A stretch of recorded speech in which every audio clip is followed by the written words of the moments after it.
Hello, I'm Mariam Mashiri. This is the Iran War Today, our daily briefing bringing you up to date with all you need to know on day 101 of the US-Israel war with Iran. Well, let's start with some of today's key developments now. Iran and Israel have both said they're halting the first direct hostilities between them since April. But Iran has warned of a severe response if the IDF continues striking southern Lebanon. The announcements from Tehran and Jerusalem come after President Trump demanded an end to the flare-up in fighting. Meanwhile, the Iran-backed Houthi rebels in Yemen intervened too, launching missiles towards Israel and declaring a ban on Israeli shipping, raising fears of wider disruption to maritime trade. We'll discuss what this latest flare-up means for the peace process. Is an agreement any closer, or is it now further away?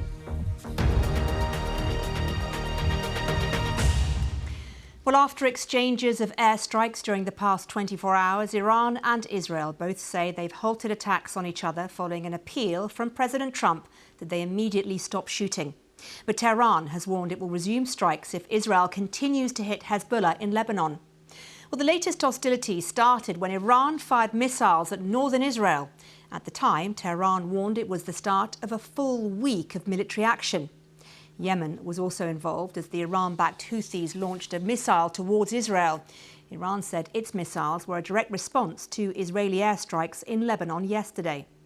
And in turn, Israel carried out airstrikes on several Iranian cities. This video shows what appears to be a fire at a petrochemical plant in southwest Iran following a strike on the facility. But then President Trump demanded that both sides end the fighting. Iran announced it would halt operations. And hours later, Prime Minister Netanyahu announced Israel would also hold fire, although Mr. Netanyahu said Israel would strike Iran with full force if Tehran attacks again. So let's get an immediate assessment from our chief international correspondent, Lise Doucet. Lise, what does this mean now in terms of this reprieve from hostilities? It's likely to be brief, Mariam, but Iran is making it absolutely clear, the point it has made since that ceasefire came into force on April the 8th, that Lebanon is part of the ceasefire. That is what the Prime Minister of Pakistan, Shehbaz Sharif, announced when he first told the world that there was going to be this ceasefire on all fronts. Israel has never accepted that. President Trump has gone back and forth. Iran is making it absolutely clear that the Lebanese front, its relationship with its ally Hezbollah, is not just a bargaining chip. The relationship between Iran and Hezbollah, as you know, are woven between personal, political, religious, institutional. They go back decades. It won't be abandoned. But the question is whether they can find a place in which, if as in the past, Prime Minister Netanyahu of Israel and the Israeli forces don't attack Beirut, will Iran then hold fire enough for Iran and the United States to continue those negotiations on a framework deal, a memorandum of understanding? It's very fragile. And a lot of it does come down to President Trump. OK, Lise, we'll be back to you for a final thought in a few moments.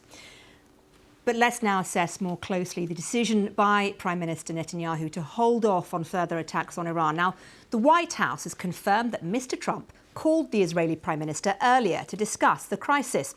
First, let's listen to Mr. Netanyahu's announcement.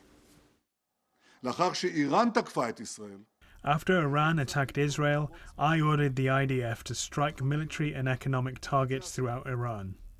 At this moment, the fire on that front is ceased. After we struck the terror regime in Tehran, it stopped attacking us. If the terror regime makes the mistake of resuming attacks against us, we will respond with full force, because the state of Israel has a complete right to self-defense, and we will exercise it as much as is required. Well, let's speak to our correspondent, Seb Usher, who is in Jerusalem. Seb, what does this mean or tell us about the relationship between President Trump and Prime Minister Netanyahu? What tells us that President Trump still does have influence over Mr. Netanyahu.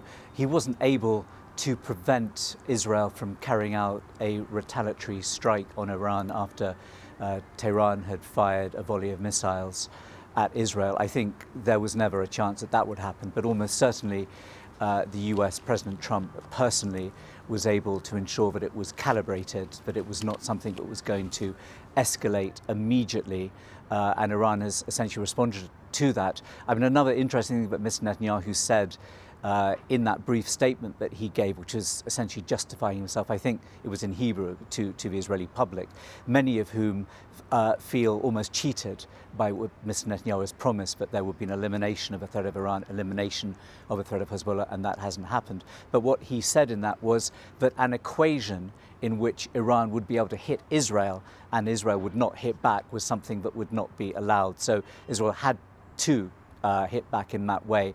There's been a subsequent phone conversation between the two men, and again, from what we're hearing from sources essentially leaked back, I think, to the president himself, it was a very robust conversation. President Trump perhaps warning Mr. Netanyahu that he risks isolation even from the US if he carries down this road. But there's no sense from Israel at the moment, from the Israeli government. And also, I mean, there are elections that are coming up. Mr. Netanyahu may not be Prime Minister in a few months' time, but I don't think necessarily the policy towards Hezbollah in Lebanon would change. Opposition politicians are criticizing Mr. Netanyahu not so much for having gone into Lebanon, but for not having achieved the aim of ensuring that the threat of Hezbollah is completely eliminated. So, you know, they're pushing, saying to have a ceasefire now, to stop now, would be just getting half the job done. So he's stuck. I mean, I think Mr. Netanyahu, at a certain point during this conflict, he was almost the person who seemed to be gaining the most benefit from it. At the moment, I think he's very much squeezed between the public appetite to an extent, and certainly for political appetite in Israel, with elections looming, for a continuation of that offensive in Israel, and if possible against Iran, while that pressure from the US, Mr. Trump in particular, to stop it, to end it now, so that there is a clear path, potentially, for the US to strike a deal with Iran. Seb, thank you. Well, according to US media reports, President Trump asked Ms. Netanyahu to back off from launching more strikes on Iran. There are no reports of him shouting and swearing at Mr. Netanyahu on the phone, as he apparently did last week. Well, let's look at one of the most recent posts from President Trump on Truth Social. He wrote that both sides, Israel and Iran, are looking to do an immediate ceasefire. Final negotiations on peace are proceeding, subject to ignorance or stupidity getting in its way. The blockade will remain in place and in full force and effect until a final deal is reached. Things should move quickly. So is this a small victory for the US president? Let's cross live and speak to our chief US correspondent, Gary O'Donoghue. Gary, how will this be seen by the president's administration and by Washington? Well, I think, as Seb was saying, to the extent that both Israel and Iran have agreed to stop for the time being, to that extent it is a success, and it does reopen the possibility of the talks continuing that President Trump has been pursuing for weeks now, promising or effectively insisting that the agreement is just around the corner. That continuing of that conflict between those two would have pushed that further out of his grasp. So to that extent it's a success, but he is also having Israel, finding Israel not really listening to him entirely in the way he would perhaps like. And that's why you're getting these outbursts like last week and some of the strong words over the weekend. So to the extent that President Trump does have influence over Benjamin Netanyahu, it goes so far, but only so far. And that is something that will concern him with this idea of a wider agreement. Now, it is perfectly possible there is some elaborate dance going on here, some elaborate system of pressure perhaps being placed on Iran by President Trump, in a sense, perhaps green lighting or at least amber lighting continued attacks, potentially to keep up the pressure, to keep up the idea that force is still an option. But that would be something in some ways that's slightly out of character for this president, because whatever happens, he doesn't like people defying him in public. OK, Gary, thank you. Well, the Iranian regime has said that its strikes on Israel were in response to the action being taken by Israel in Lebanon. Earlier, the Israeli Defense Minister, Israel Katz, insisted the campaign in Lebanon would carry on regardless, and said Israel would strike the Hezbollah-dominated southern suburbs of Beirut in retaliation for each attack on northern Israel by the militant group. Let's now hear from our correspondent, Hugo Bachega, who is in Beirut. By striking Israel in retaliation for its actions in Lebanon, Iran has tried to link the two conflicts, perhaps hoping that both could end as part of a deal with President Trump. This idea has long been opposed by Israel, which says its war against Hezbollah is separate to the war against Iran and that it must continue to protect its communities in the north of the country. Now, here in Lebanon, officials say Israel's campaign has killed more than 3,600 people, including many civilians, and that entire communities have been completely destroyed. Now, the Israeli military also occupies a large part of the country's south and has vowed to expand this ground invasion. Now, Hezbollah has been responding by targeting Israeli troops in Lebanon and also by carrying out attacks on Israel itself with rockets and drones, and has indicated that it is not going to back down. Now, many here in Lebanon feel that this is a country stuck in a state of permanent crisis despite repeated announcements of ceasefires. The war here hasn't really stopped, and Iran is now vowing to respond again to any more Israeli attacks in this country. So this could pave the way for more confrontation instead of de-escalation. Well, the last 24 hours have been a roller coaster for the oil markets, with prices surging on the resumption of strikes between Iran and Israel. The repercussions for the global economy are, of course, profound. The attack sparked fears the escalation could unleash a new full-scale Middle East conflict. Well, President Trump's post on the Truth Social eased some worries, but there are still concerns that disruption to shipping could widen beyond the Strait of Hormuz. That's after Yemen's Iran-backed Houthi rebels said they've launched a missile attack on Israel and outlined a ban on Israeli shipping in the Red Sea.